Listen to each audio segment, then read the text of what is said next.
غریب نواز کسی کو دیکھ کے ولی بنا دے، یہ بات چھوٹی ہے، غریب نواز کے لیے بہت چھوٹی ہے، وہ کیا کیا بنا دے، کیا کیا بنا۔ ارے میرے مخدوم جو ان کے غلام ہیں نا، مخدوم اشرف جہانگیر سمنانی، انہوں نے ان کے دروازے پر رہنے والے مٹھو کو حافظ قرآن بنایا تھا۔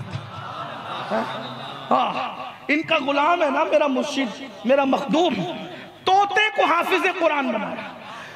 بلی کو اتنی معرفت دے دی جتنا 1857 کے بعد والے ملوں کو معرفت نہیں ہے۔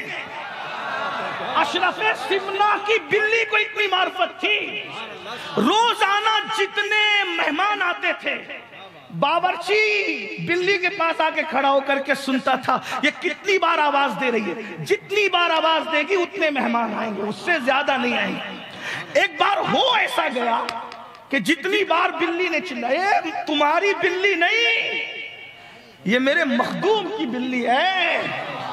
میں مانتا ہوں کہ لوگوں کو یہ بات ہضم نہیں ہوگی، لیکن اہل بدعت سے میں کہنا بھی نہیں چاہتا، میں تو اہل سنت سے کہنا چاہتا ہوں۔ میں تو مخاطب ہوں اس مجمع سے، یہ تمہاری بلی نہیں ہے۔ جو تم نے پرشین بلیاں پال رکھی ہے تو شرم کی بات ہے، ماں کو روٹی کے ٹکڑے کو ترساتے ہو اور بلی کے لیے مول سے کھانا لاتے ہو۔ یہ قیامت کی نشانیوں میں سے نشانی ہے، ماں کا بستر گھر کے باہر رکھا ہے اور بلی کو سینے سے لگا کے سوتے ہو، تمہیں شرم نہیں آتی؟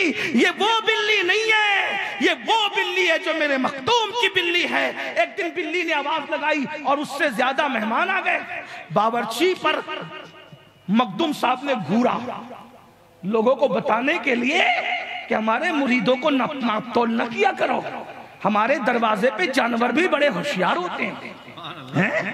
مخدوم صاحب نے باورچی کو گھورا، روٹی کم پکائی، اور سرکار میرا کیا قصور ہے، یہ بلی کو جو اپنی ڈیوٹی دے رکھی تھی جتنا چلائے گی اتنے مہمان آئیں گے، یہ ایک زیادہ آیا۔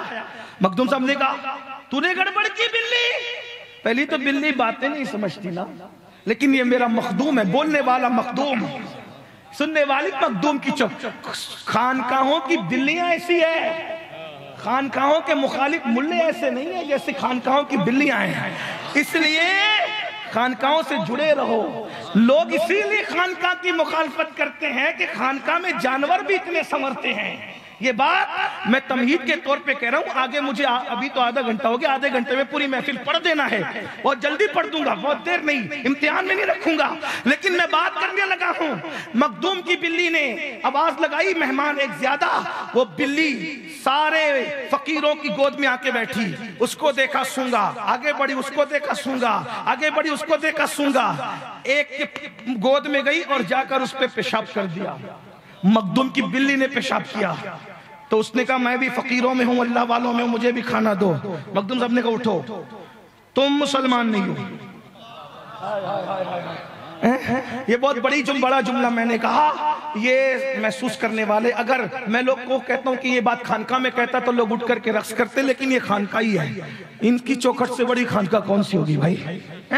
توجہ فرمائیں۔ مخدوم صاحب نے، میں لکھے ہوئے واقعے کو اکثر اپنے الفاظ میں اس لیے پیش کرتا ہوں کہ کتاب اور خطاب میں فرق چاہیے، کیونکہ کتاب صرف علم والے پڑھ سکتے ہیں، خطاب کو سب کو سمجھ میں آنا چاہیے، اس لیے تھوڑا سا دو اسٹیپ نیچے اتر کے بات کرنا پڑتا ہے۔ مخدوم صاحب نے، میں تو اٹھ جا، تو قلندروں میں فقیروں میں اللہ والوں میں نہیں ہے، تو مسلمان بھی نہیں ہے۔ اس نے کہا کلمہ پڑھائیے، اسلام میں داخل کیجیے۔ کہا کیوں؟ کہا یہی بھیس بدل کر کے دنیا کے کئی فقیروں کو دھوکہ دیا اپنے آپ کو مسلمان ثابت کرنے کے لیے، کوئی مجھے پہچان نہ سکا، اس لیے کہ میں نے حدیث پڑھی تھی تمہارے رسول کی، اتقوا بفراست المومن فإنه ينظر بنور اللہ تعالی، مومن کی فراست سے بچو کیونکہ وہ اللہ کے نور سے دیکھتا ہے۔ کوئی مجھے پہچان نہ سکا، سب کو دھوکہ دے کر آ گیا۔ اشرف تمہاری خانقاہ میں بھی آیا تھا، لیکن جب تمہاری بلی کو دھوکہ نہ دے سکا تو تم کو دھوکہ کیسے دے سکتا ہوں؟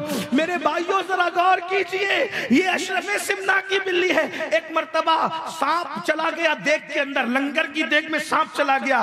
بلی نے بہت چلایا بہت چلایا بہت چلایا. باورچی سمجھ نہیں پایا کہ بلی کہنا کیا چاہتی ہے. بالآخر مہمانوں کو موت سے اور زہر سے بچانے کے لیے بلی باورچی کے سامنے لنگر میں کود گئی, مر گئی. تو باورچی نے کہا سرکار بلی کود کر کے مر گئی. فرمایا دیکھ پلٹو. دیکھ پلٹا تو اس میں زہریلا سانپ نکلا. یعنی بلی نے غریب غوث مخدوم صاحب کے مہمانوں کو بچانے کے لیے اپنی جان دے دی. یہ بات یہ غوث گر یہ مخدوم صاحب کی بلی کی ہے, اور یہ نظر مخدوم صاحب کی نظر ہے کہ بلی کو اتنا پڑھایا.